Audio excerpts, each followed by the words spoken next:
Bismillahirrahmanirrahim. Assalamualaikum warahmatullahi wabarakatuh. And a very good day to everyone. Hi, Dr. Zuhi here, and this is for the course of EPF3108 Mass and Energy Balance. In the previous lecture, I already introduced you some theory related to material balance. So now we are going to focus more on how to solve any material balance problem. And this time we are going to focus on the single process without any chemical reactions. In order for us to solve any particular material balance problem, there are few strategies that we can follow in order to do that, and it has been listed here from 1 until 10.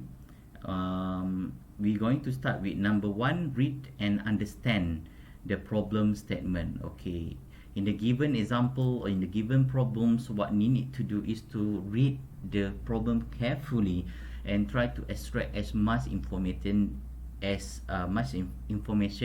as required in order for us to get the whole idea about how to solve any particular material balance problem. And then the second step is to draw a sketch of the process and specify the system boundary. Okay, it's already been given in an example before where a process should be in a box. This is the process,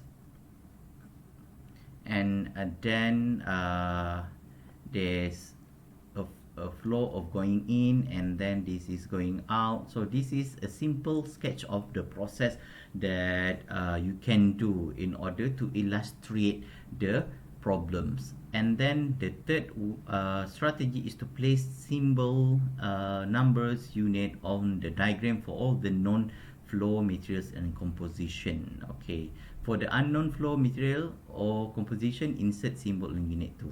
Okay, so let's say if we have the mass that go in as mass 1, M1, and then mass that go out is M2, and then we have composition such as X1, Y1, and then X2, Y2. Let's say we list down all the details information in the flow diagram so that we're gonna get more understanding about the problem statement here in the illustration. So after that, we need to identify which of these had been given the information and which that require us to find. So for example, like in this flow diagram, maybe M1, M2, X1, Y1, X2 had been given in the question. However, we need to identify what is Y2. So we need to also identify which one of either the symbol, numbers on unit, or material or composition that require us for us to find. Okay, so this also related to strategy 4. Obtain any data you need to solve the problem but are missing. Okay, and then the step number 5 is choose a basis if not given, and this can be done if in a very not in every situation, but I'm going to show you later how to choose a basis. Yeah, not all the time you can choose a basis actually. And number 6, determine the number of variables whose values are unknown. And then number 7, determine the number of independent equation and carry out a degree of freedom analysis. So D or F. This is very important for us to do before we can solve any material balance problem, in which I'm going to show you how to do the degree of freedom analysis later. And then after we done the degree of freedom analysis, we write down the equation to be solved in terms of the known and unknown, solve the equation and calculate the quantities asked in the problem, and after that we can check the answer whether it's balanced or not. Okay, so these are the general strategy for us to solve any particular material balance problem, but it also depends to the situation and the problems in which some of the step might not necessarily important for us to follow, and so on. So now we are going to move to how to determine the degree of freedom analysis. So degree of freedom, or D or F, the way to calculate this is the number of unknown variable, number of independent equation minus the number of independent equation, in which if the degree of freedom analysis is equals to 0, that the solution exists. If it's above 0, it's under specified, and if below 0 is over specified. So that's mean that in order for us to solve any material balance problem, we need to perform the DOF first, and we need to make sure that DOF need to be equals to 0, so that we can ensure that a solution exists for that. Otherwise, we cannot solve any particular material or mass balance problem. And this is the definition of the number of unknown variable related to variable that we don't have the values, and then the number of independent equation related to the independent equation that will solve the unknown values. Okay, so this is more or less the definition and how to do the calculation of degree of freedom analysis, but we are going to do another examples later related to degree of freedom analysis. But before that, let's us watch the introduction of degree of freedom. And this I found this in the YouTube. You can go to this link to get more information about the degree of freedom analysis. But however, for this time, let's watch this video first to get more understanding about the DOF.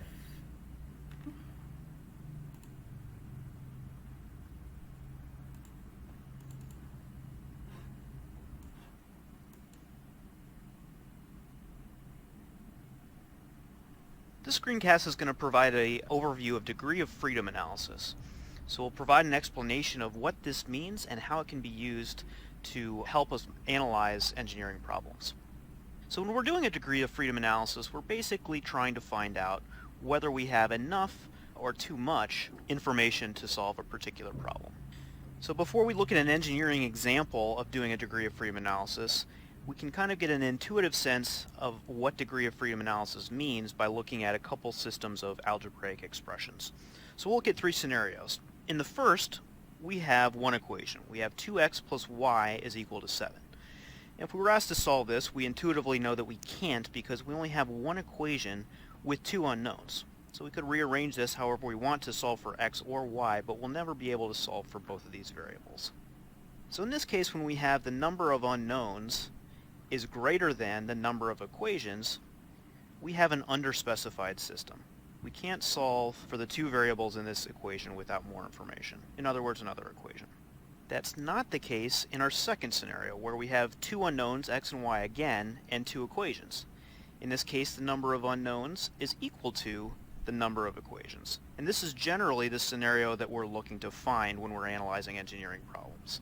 In this case, when the unknowns are equal to the number of equations, we have 0 degrees of freedom, and we can solve the system of equations. In this case, if we solve these two equations simultaneously, we would find that x is equal to 2 and y is equal to 3. And in our third scenario, we still have our two unknowns of x and y, but here we have 3 equations. So we have a different scenario where the number of unknowns is actually less than the number of equations. And in this case, we are overspecified. If we have an overspecified system, we can get results or answers for our unknowns that are inconsistent. So for example, if we use the first two equations to solve for x and y as we previously did, we show that x is equal to 2 and y is equal to 3. If we use the second two equations, we would get a different answer for x and y. So here x is equal to 0.5 and y is equal to 3.5.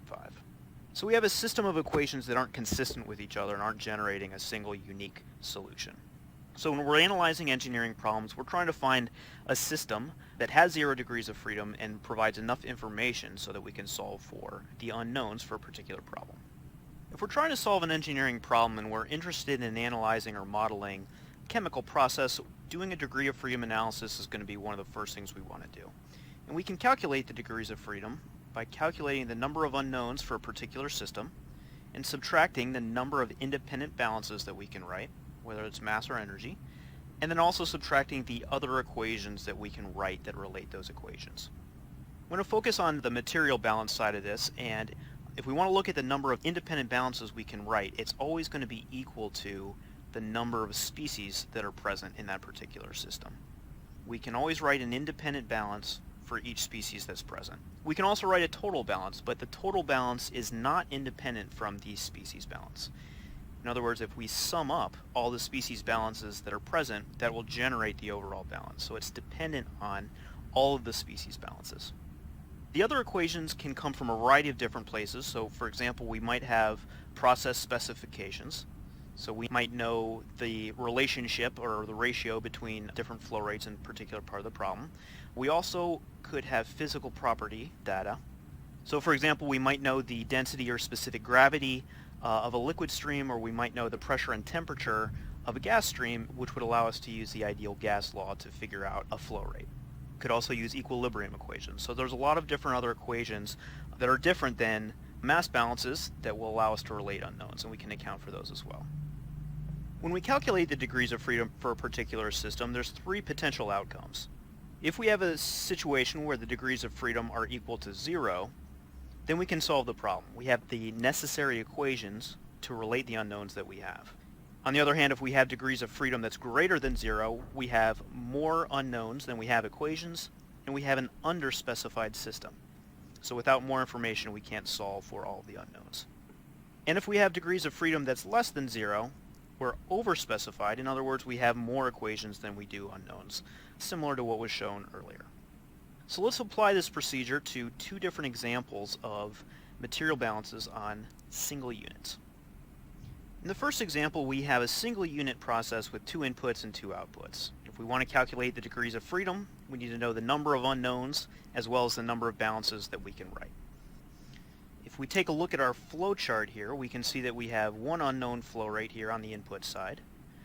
We also have another unknown composition variable on the output side, and one more unknown flow rate. So with M1, X, and M2, we have 3 unknowns. If we want to solve for these 3 unknowns, we can write out a system of mass balances, and the number of independent balances is always equal to the number of species. So we have species A, we have species B, and we have species C. So in this case, there are 3 independent material balances that we can write. And again, keep in mind that we can also write the total, but the total will always be equal to the sum of the 3 species balances. So therefore, it is not independent from the other 3. We don't have any other information that's been given to us that can relate the variables in this particular example. So with 3 unknowns and 3 balances that we can write, we have 0 degrees of freedom, and we could solve for the 3 unknowns in this case. All right, let's look at one more example of a single unit with 1 input and 2 outputs.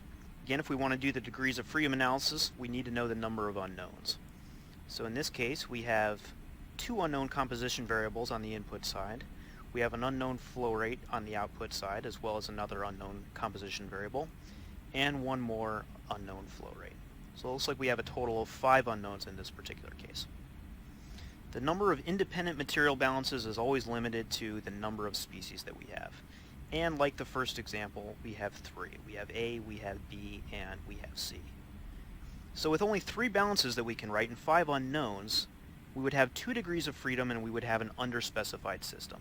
However, we have some more information that we can use. On the right here, we see that we have an equation that relates 2 of the flow rates. Here we have M3 is equal to 0.1 times M1. So that's not material balance per se, it is an equation that relates 2 variables that's independent from all the balances that we would write. So we have -1 other equation for this particular ratio. That leaves us with 1 degree of freedom left. If we look at the input side, we can show one more relationship that relates these variables. So we know that the sum of all the mass fractions has to equal 1. So we have one more variable on the flowchart than we really need. We could equivalently write y is equal to 1 minus 0.2, which is the mole fraction of A, minus x, which is the mole fraction of B. So often it's advantageous to write the composition variables on the flowchart with as few variables as possible. That's actually what was done here in the second flow rate. So if we keep this constraint in mind that all the mole fractions sum up to 1, then we have another equation that we can write, as we just did, and that leaves us with 0 degrees of freedom in this case as well. So we could solve for all 5 variables in this example as well. So hopefully this shows that through these two examples, the degree of freedom analysis is a really powerful tool to quickly help us determine whether we have enough information to solve a problem. It's straightforward on a simple unit. It becomes even more important as we look at more complex processes with multiple units. So it's often a good place to start with degrees of freedom analysis for the different systems in a particular problem.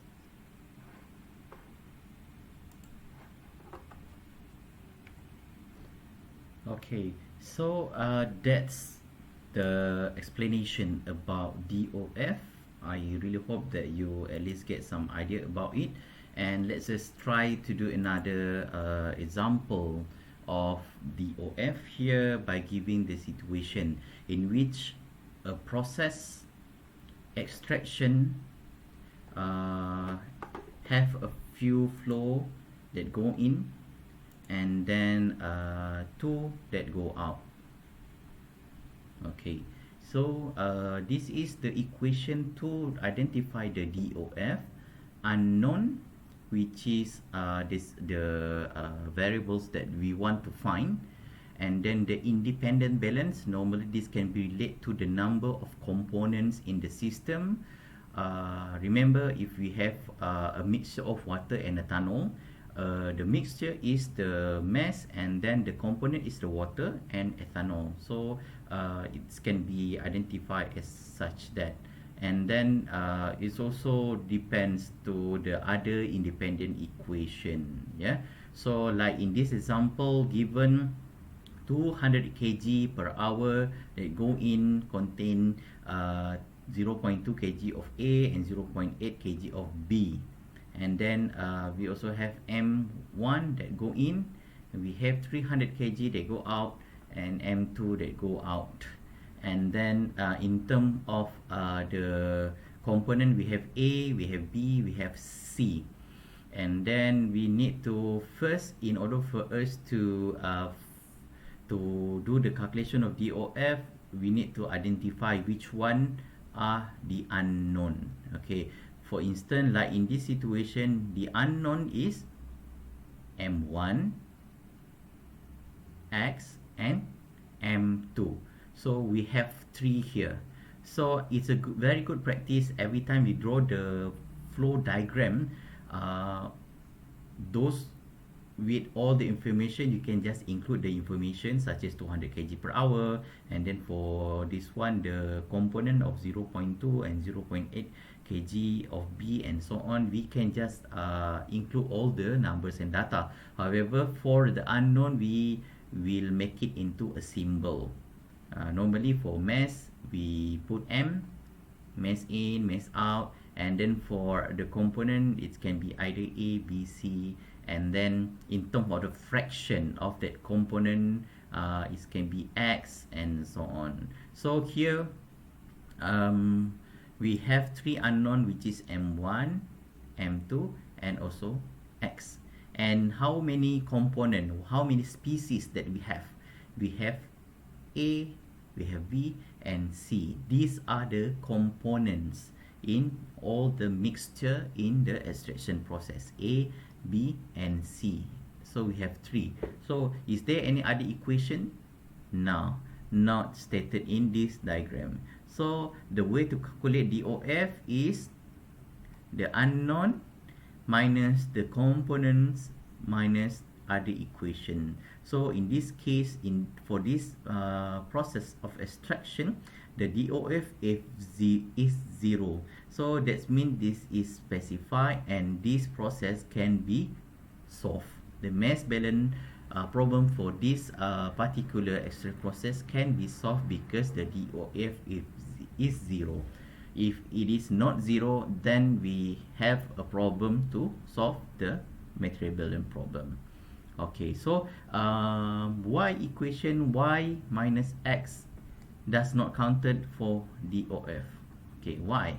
because this is also equals to, because we already have x, and 1 minus x is still will equal, is not going to be a different equation as to compare with x actually. So that's why we don't count this as the unknown.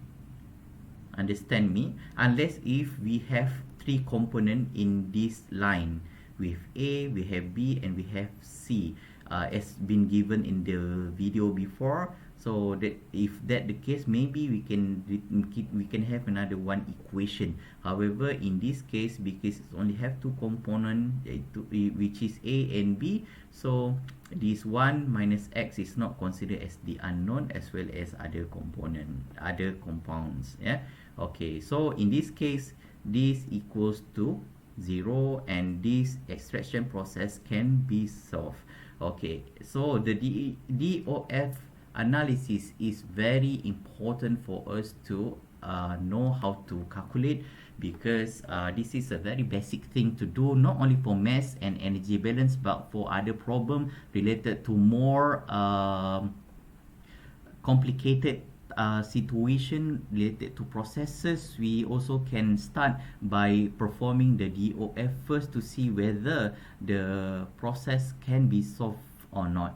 If it can't be solved, then we have to do something else in order to solve it. But based on the information given, if the DOF is not equal to 0, we cannot solve the problem. Okay. So let's start by example 9.1. We are going to solve this material balance step by step, as been given in the first slide. So I'm just going to read the example here. Extraction of streptomycin from a fermentation broth.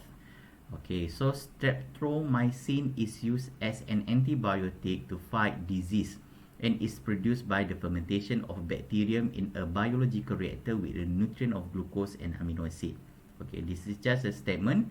After the fermentation process, streptomycin is recovered by contacting the fermentation broth with an organic solvent in an extraction process. So the process that involved here is the extraction process, and there are two flows. The first one is the fermentation broth, and the second one is the organic solvent. The extraction process is able to recover the streptomycin because streptomycin has a greater affinity for dissolving in the organic solution than in the aqueous solution. Okay, so determine the concentration of streptomycin in the exit organic solvent, assuming that no water exists with the solvent and no solvent exists with the aqueous solution. Okay, so in this case, the first step what we need to do is to understand the question first and try to extract as many information as possible. We know here that the stream that go in is the fermentation broth and also organic solvent, and the process involved with the extraction process, and then what the stream that go out is also organic solvent and the fermentation broth. However, the content of streptomycin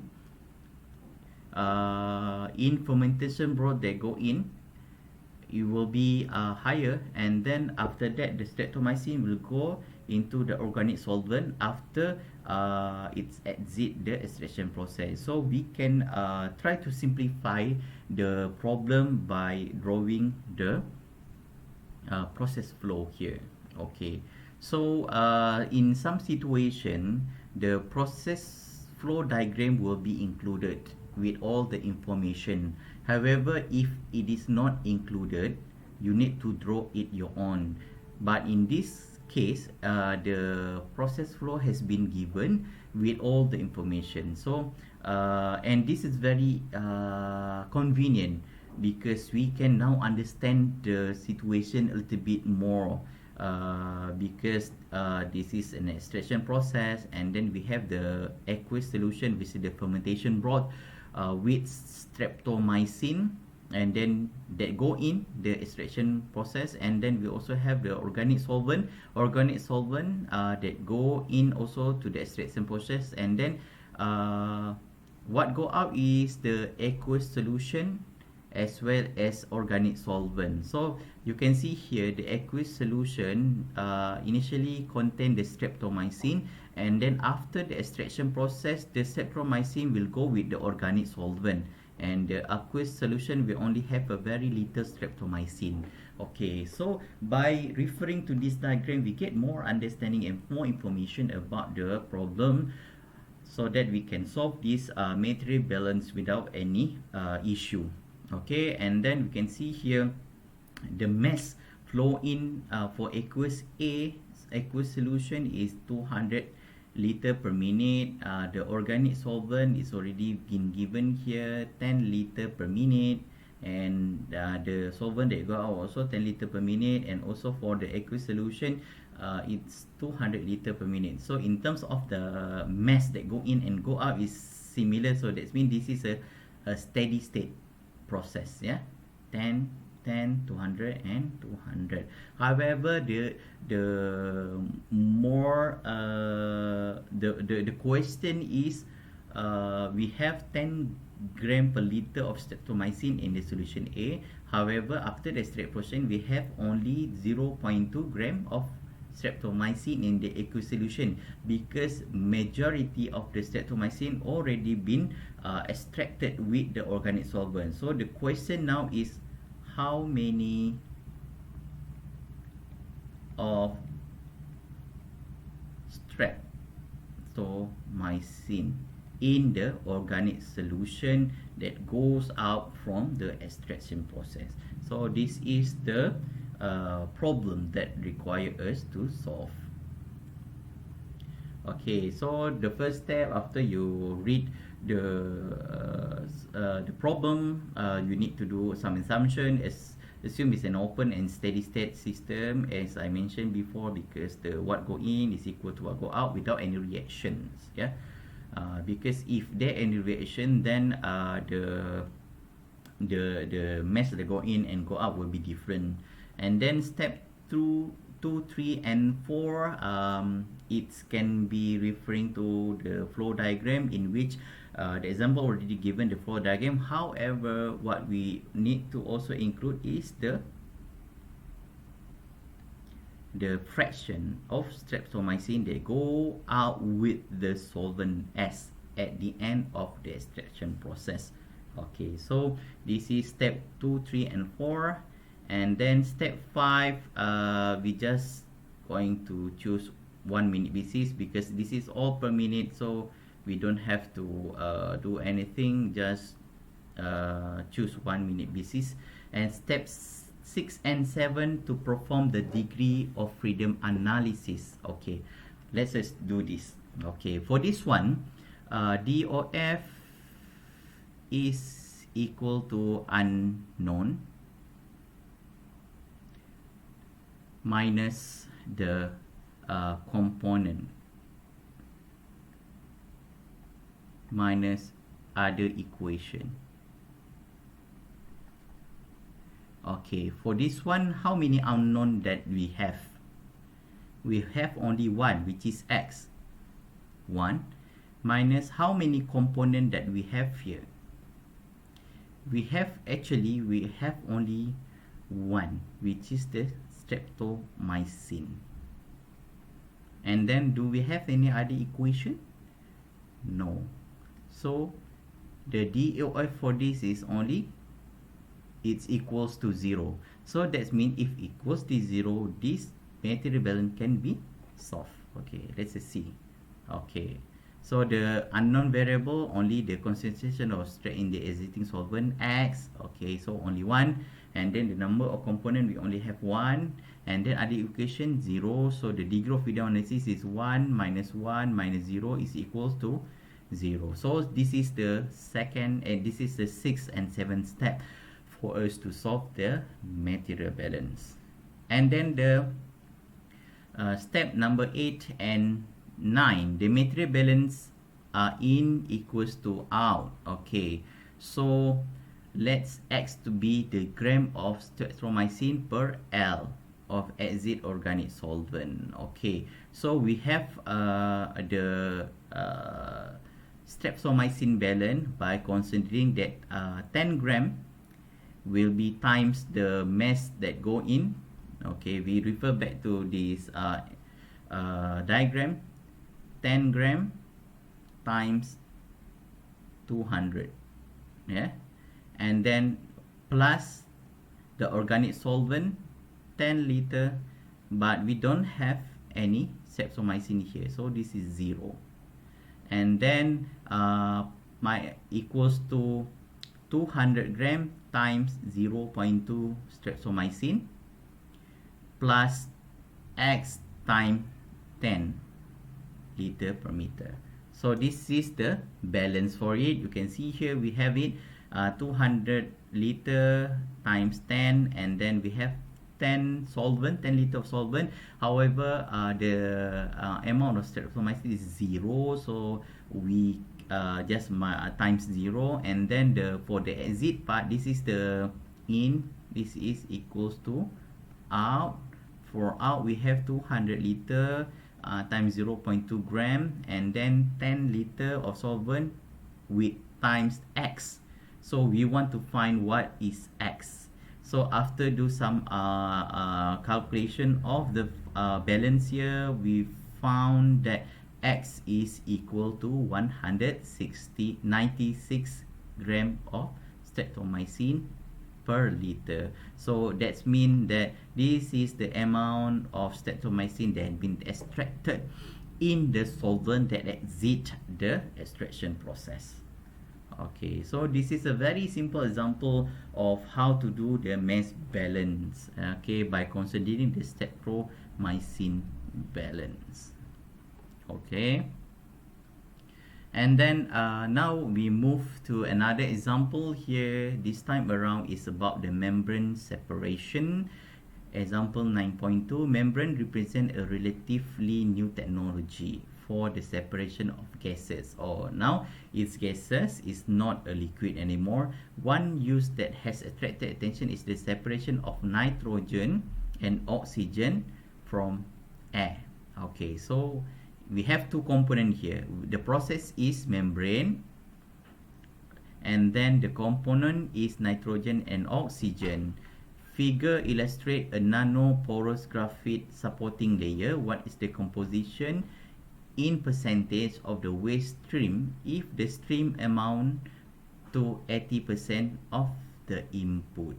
Okay, so this is the diagram. We need to understand the question here is about the process is membrane separation. We have two components, which is the nitrogen and oxygen, and then we also been given another information that the waste stream composition, waste stream, the amount of is 80% equals to the input.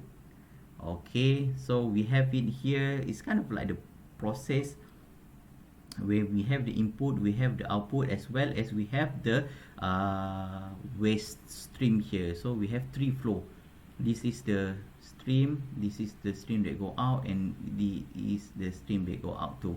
So we have one stream that go in and two stream that go out, and then we can kind of like translate it in the form of process diagram.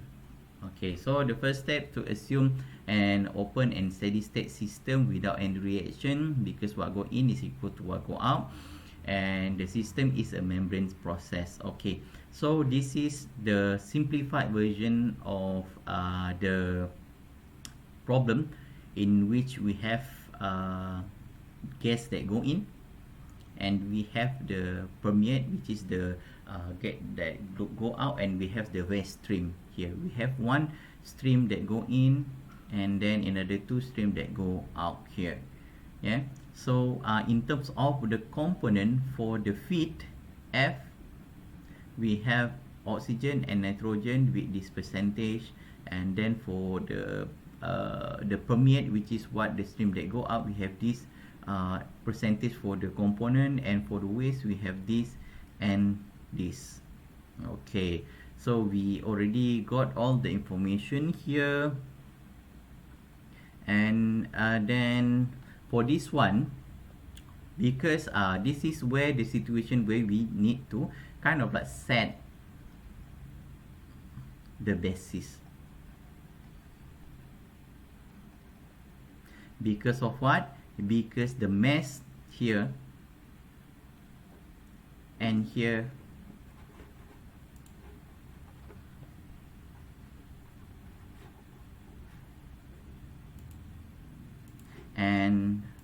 and for W, you can see here it doesn't give any value.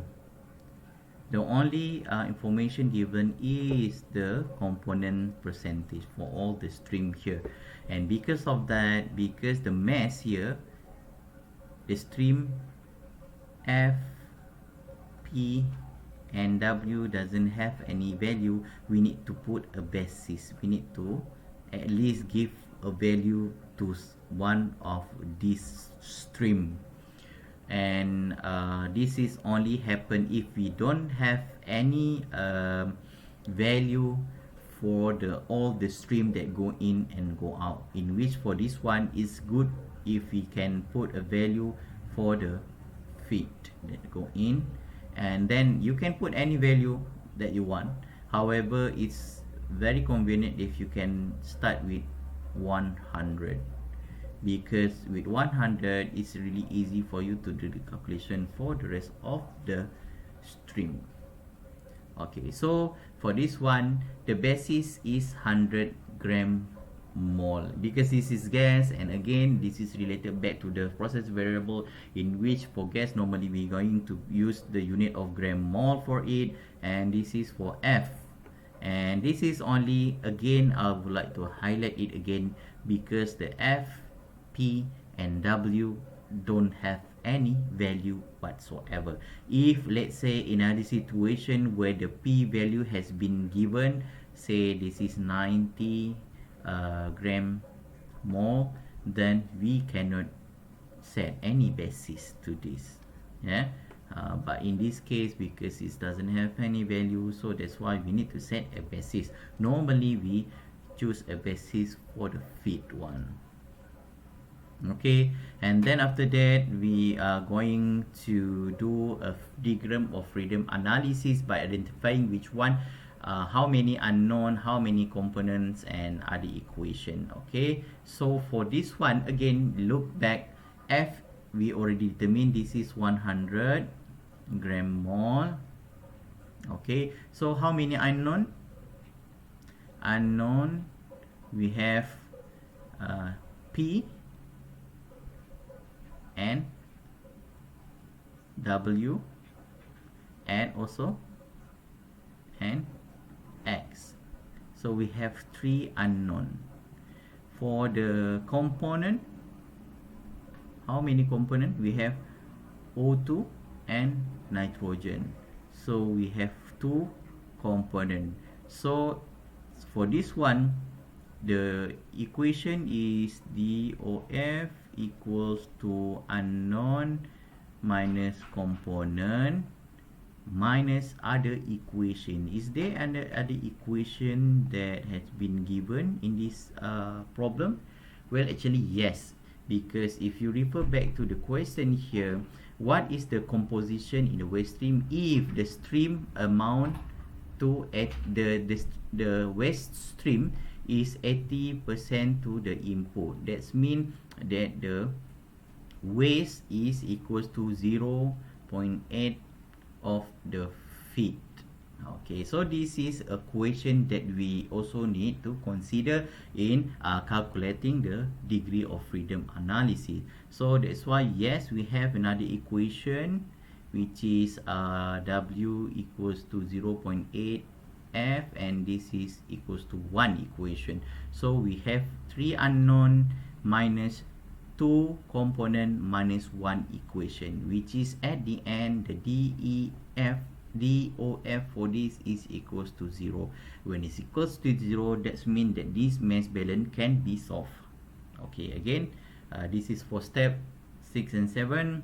Okay, we have the unknown variable P, W and X1, and then we have the component W, oxygen and nitrogen, and other equation we have 1 here, so we have the degree of freedom analysis equals to 0, and because it's 0 we can solve this. Okay, so how to solve it.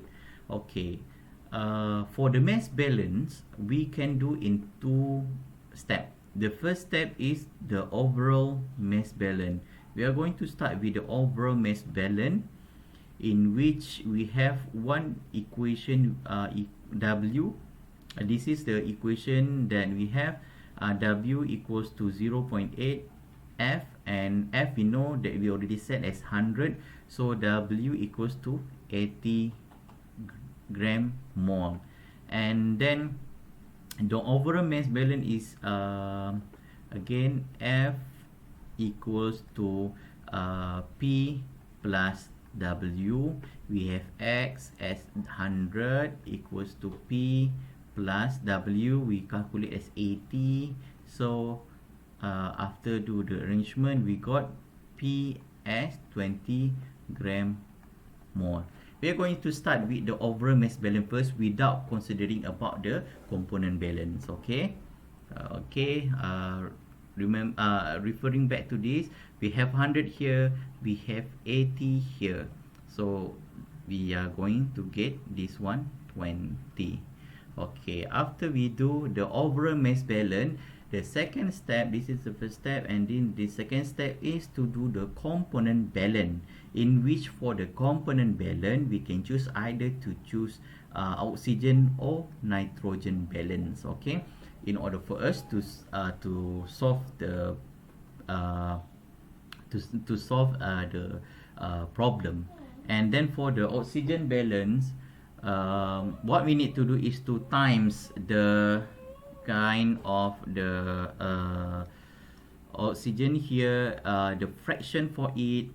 We refer back here, this is 21%, so the fraction is 0.21 times 100, and then for here 0.25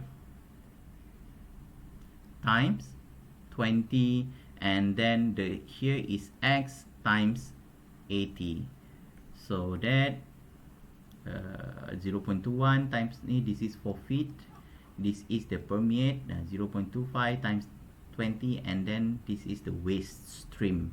And then after okay, for W we also have the value already, which is 80. So at the end, after you do the arrangement, X1 is equals to 0.2, which if we calculate with 100% is equal to 20%. So we got 20% oxygen in the waste stream here. And then for the nitrogen content, well, actually we don't have to do the nitrogen balance per se. What we can do is just to minus 100%, minus 20%, we're going to get 80% as the nitrogen content in the waste stream. However, it's also good if you want to do the balance for nitrogen by also times the amount, the fraction of nitrogen in the feed, in the permeate, and in the waste, in order for you to get at the end 80% as the nitrogen percentage in the waste stream.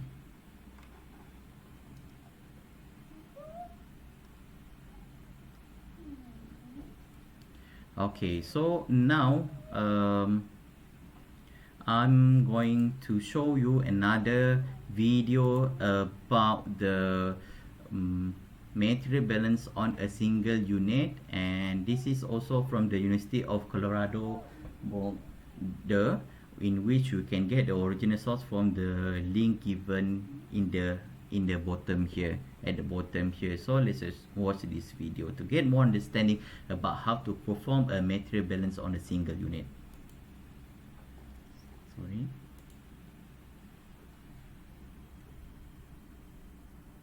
In this screencast, we are going to go through solving the material balances on a single unit, and we're going to touch on the concept of using degrees of freedom analysis to help us solve our problem, and why it would be important when we start getting into more complex processes. Now, material balances in general are extremely important to perform when designing any kind of process. You could think of this distillation tower and all of the different streams coming in and out of it, and how there are more than likely multiple components, since distillation tower is used to separate those components from each other. So let's take a look at our theoretical distillation column, in which we have three components. We have A, B, and C all entering the column. Here we have A and B in the bottom, and on the top we have B and C. Now this column performs some kind of process to separate these components, as you can see on the streams leaving, likely purifying A into the top stream and then having some components of A, B, and C in the other two streams. So our job as an engineer is to perform the material balances so we could solve for the unknown flow rates of our streams, as well as the compositions that we may not know. For instance, here we have an unknown flow rate M1, M3, and N5, and we call them those because we could say that the streams are 1, 2, 3, 4, and 5, and that's just typical nomenclature as we go around solving our problem. We also have unknown compositions, whereas here we're told that 3 weight percent of the stream is component B. We don't know the weight percent here, and we've designated it as X2, so the remaining must be 1 minus X2, since we're talking about a mass fraction. We also don't know the composition in stream 4 for C, but we are given the composition for A. When we solve material balances, or any kind of problem similar to this, we use what's known as a degree of freedom analysis, and basically that breaks down to the idea that we take all of our unknowns and we quantify how many we have and subtract out relationships and equations that we could use to help solve for those unknowns. And if we have enough pieces of information that could help us solve for those unknowns, we should have a degree of freedom equal to 0, meaning that there aren't any more pieces of information that we have to get or specify to solve. It's kind of like in mathematics, if you have two unknowns, you need two equations. Same concept is shown here. So we start with our unknowns. So we don't know the flow rate M1, nor do we know the mass composition X2. We don't know the flow rate M3 or the mass composition X4, and lastly we don't know the flow rate M5. Now we could say we don't know the composition of A here or B in stream 4. However, we do have a relationship because we know that the mass fractions must equal 1. So we've just accounted for that and not declared them as unknowns. You could do the other way, where you set those as a variable and then relate them to each other, and then you have two pieces of information that you could use to solve for those two unknowns. So when we do material balances, we know that we can balance mass. Mass in has to equal mass out. So we could do this for each component, A, B, and C, and therefore have 3 balances, one on A, one on B, and one on C. We could also do an overall balance. All the mass entering the system has to be the mass exiting. Now the one thing is that these aren't independent of each other.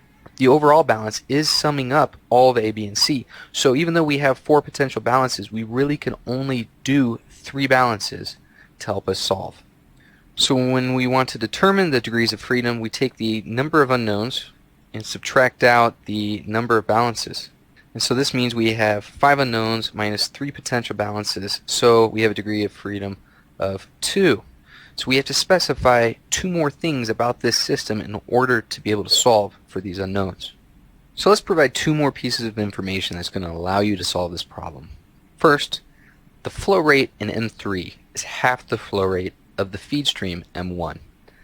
The second one, 90% of all of the C that enters in M1 exits in M5.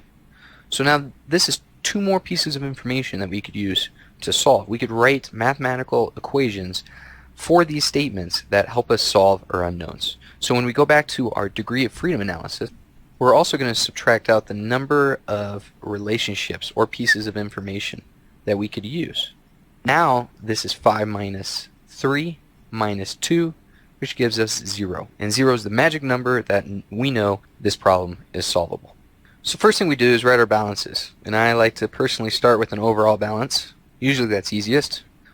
So we know that the mass flow rate in stream 1 plus 5300 has to equal the mass flow rate in M3 plus 1200 plus this unknown M5. So now we could do a balance on A, B, or C. B at least shows up in most of the stream. Let's start with a B balance. And it's important here that we use the mass fractions along with the overall stream mass to account for the total amount of B in each stream. So for instance, in this first stream, M1, let's say we have 1 kilogram of M1. 3% of that is B. So we write that as 0.03 M1 as the total amount of B that is entering in that stream. So we could do the same thing for stream 2, but in this case we're using X2 as our unknown, but multiplying it by a known mass flow rate. So that will account for the B in the second stream. This has to equal no B in stream 3. We have 0.3 minus X4, that's times 1200, plus 0.60 times M5. And that should account for all of our B entering and exiting this process. So at this point we could do one more balance, either the A or the C. I'm going to choose the C balance. And in doing so you should get the following material balance for C.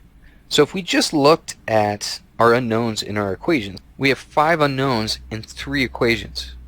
So obviously we couldn't solve with this information alone, but we do have this information up here. So we need to write those down. In doing so, we see we have a relationship between M1 and M3 and M1 and M5. So now we have 5 equations, 5 unknowns, and we start figuring out where to solve. So we need to pick 3 equations that have 3 common unknowns. And we can see that from the overall balance, we have M1, M3, and M5. So if we take the 2 pieces of information that we just wrote up here, they also have M1, M3, and M5. So we have 3 equations and 3 unknowns that we could use. So using equation 3, let's write the other 2 unknowns, let's say in this case M3 and M5, in terms of M1 so we could solve for M1. So I've inserted equation 1 for M3 and equation 2 for M5 to get the following equation. So I have all of my M1 terms on the left side and the rest of it on the right side. So I can solve for M1. And hopefully you get the same answer I did of 2,437 kilograms per hour of M1. I then plug it into my M1 values into equations 1 and 2, and I've solved for the mass flow rates that previously were unknown.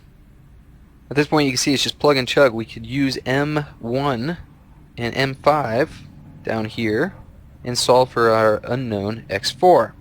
Once we have X4, we can put that in here along with our M5 and M1 values and solve for X2. So let's go ahead and put those results. So I've solved for X4, and remember that that in our problem statement was for the C component, so it's kilograms C per kilogram of the stream. So then again we could use that in equation 4 to solve for our last unknown X2. Solve X2 as 0.61 kilograms of B per kilogram, and again that was for the second stream. So now we have our complete picture of our column. We could place these values back into our schematic to have our final solution.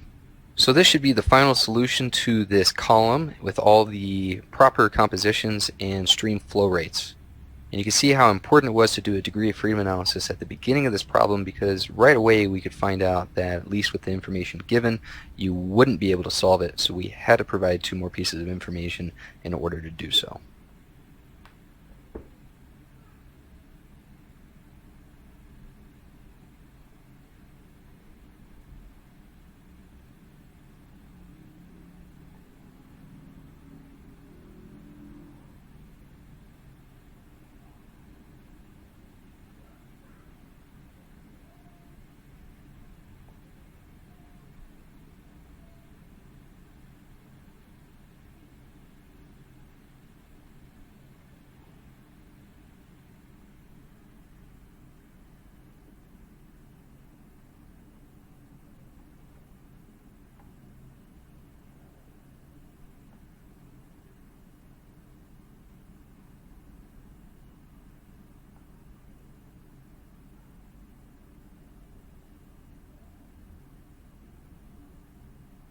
Okay, so that's the some explanation about how to solve the single unit single process material balance, in which the step given in the example is something that you can follow in order for you to solve the problem. Okay, let's just also do example here, example 9.3, and this is related to mixing,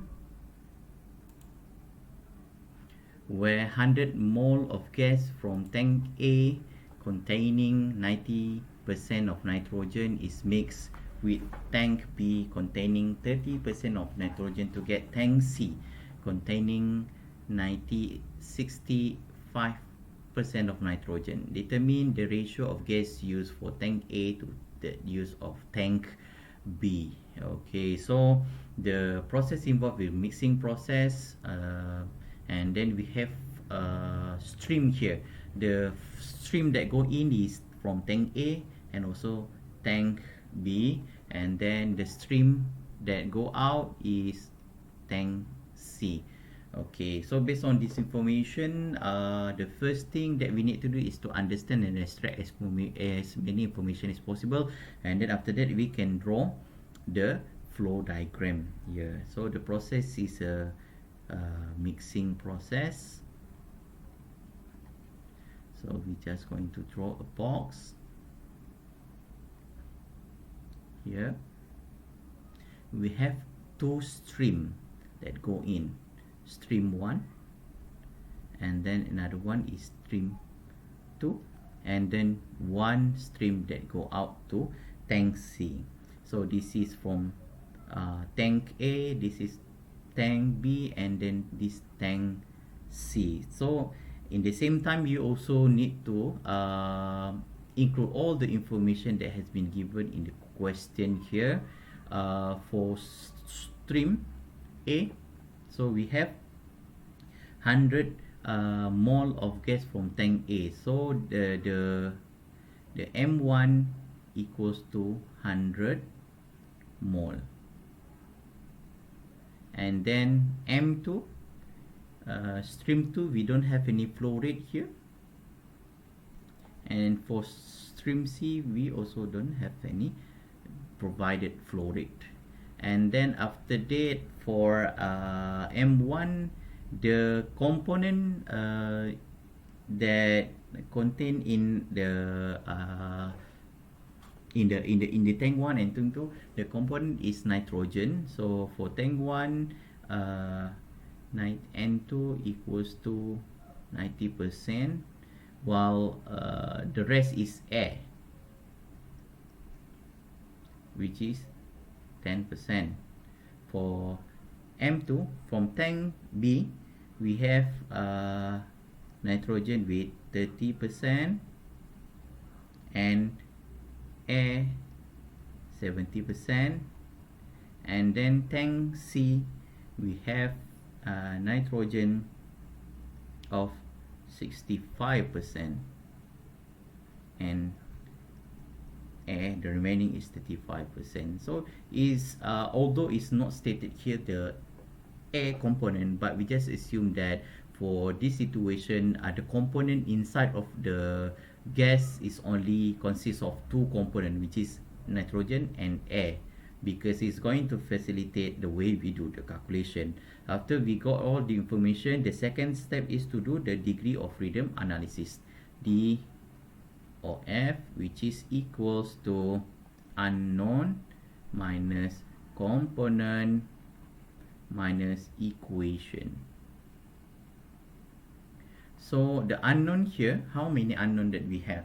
We have M2 and M3 as the unknown. So we have only two here. What about the component? We have nitrogen and air. We only have two components, so minus 2. And do we have any other equation?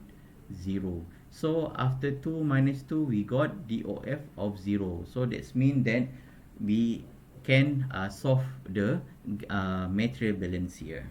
Okay, so with that, the first step in order for us to solve the mass balance is to do the overall balance.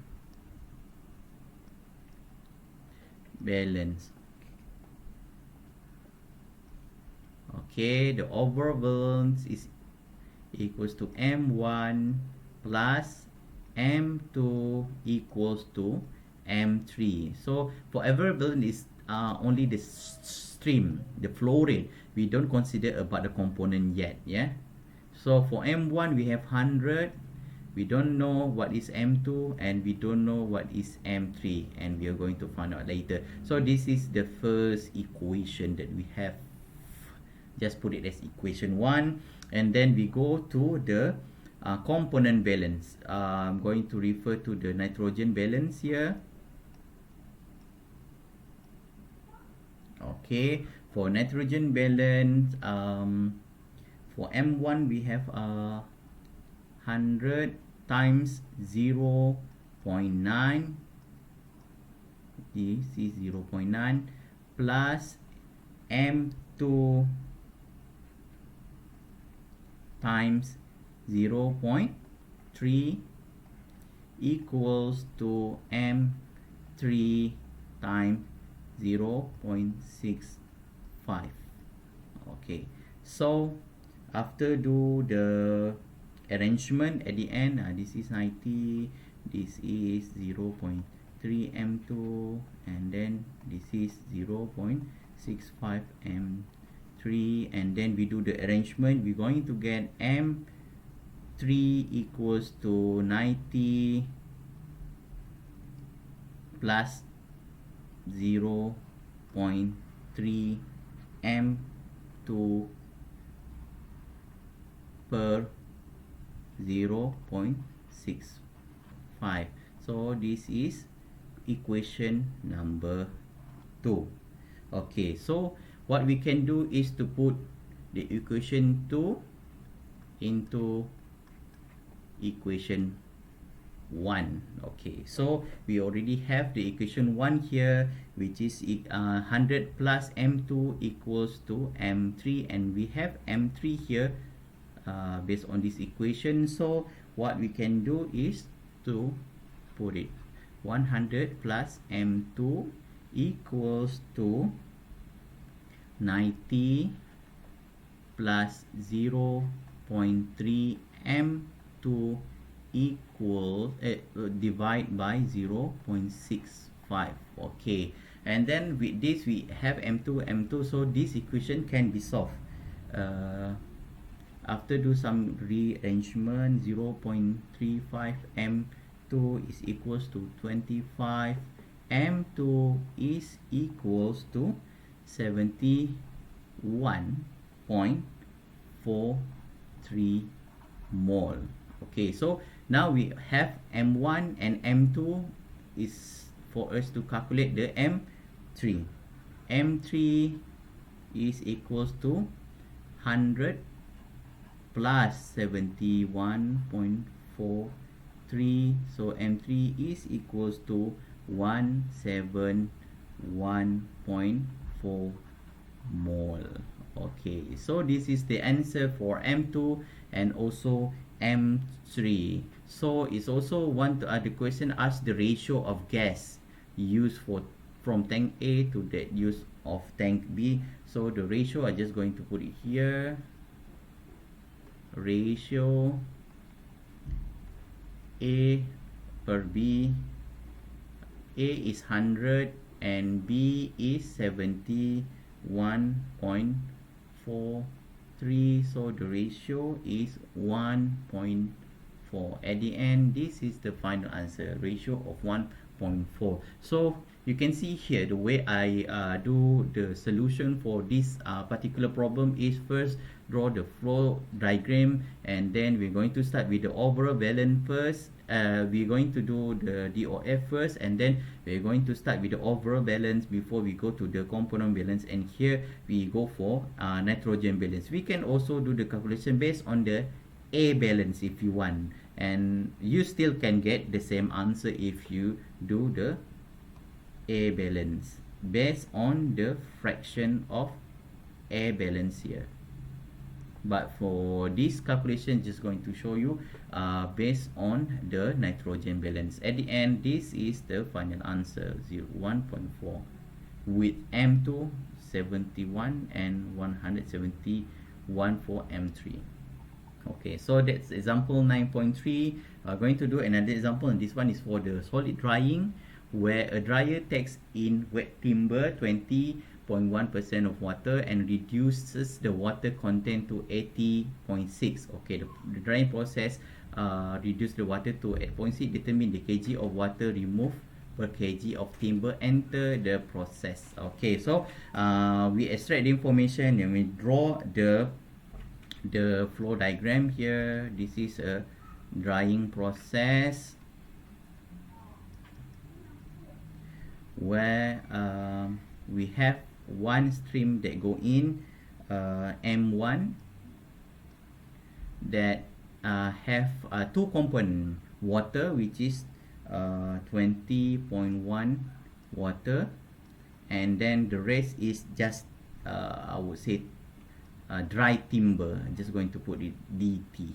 And then after drying, we have two stream actually. One is M2 equals to water that dry up. So in water we don't have this is 100% water because it doesn't have any dry timber. And then the second stream, which is M3, is have water of 88.6% and dry timber of 91.4%. Okay, so here we are going to do the degree of freedom analysis. Okay, so how many unknown minus component minus equation. Okay, so the unknown here we have M1 1, M2 2, and M3. So we have 3 minus component, we have water and dry timber 2. And then do we have in other additional equation? No. So here the answer is 1. So can we solve this equation? Can we solve this problem? No.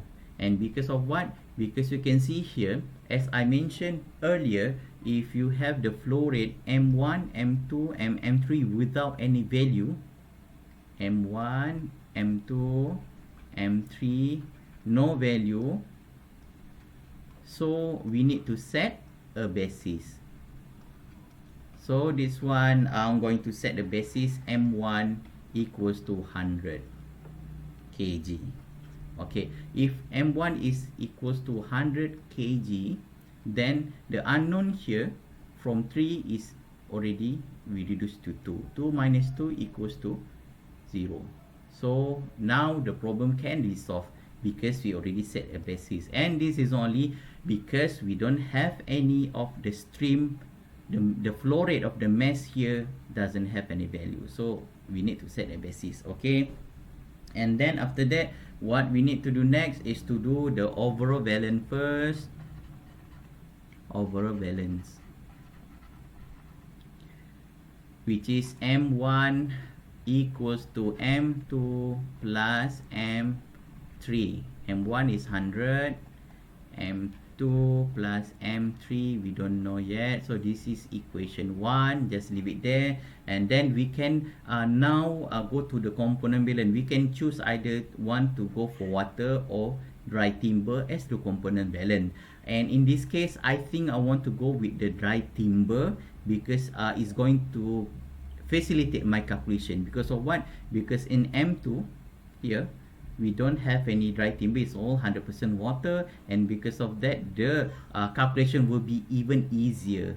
Yeah, dry timber balance. Okay, dry timber, we can make it in the fraction, or you can make you can do it in the percentage. It's up to you actually. Here the calculation will be in percentage. 79.9 times 100, this is for M1, equals to M2. And do we have any dry timber in the M2? No, so this is 0, and that's why I choose to do the dry timber balance instead of the water, because it's going to make our life easier. And for M3, 91.4 times M3. And then for this one, after do the calculation, we are going to get M3 equals to 87.4 kg. Okay, that's why I choose dry timber, because otherwise we have to do the same calculation as in the example 9.3. However, because this is already 0, we can straight away get M3. So now after we got M3, we can get M2, which is how much water had been evaporated, which is 100 minus 87.4 equals to 12.6 kg. Okay, so what is the okay, so that's the final answer, the water that been removed. So this is the final answer for it. Again, I want to highlight the way to decide which one component that you want to do the calculation is depends on which one that is going to make your life easier. You can still do the calculation of water if you want, you can get the same answer, however the calculation will be a bit longer. So that's the end of the mass balance for single process. I really hope that you are going to try all the example, and hopefully you will be able to also get more information in the in the internet. So that's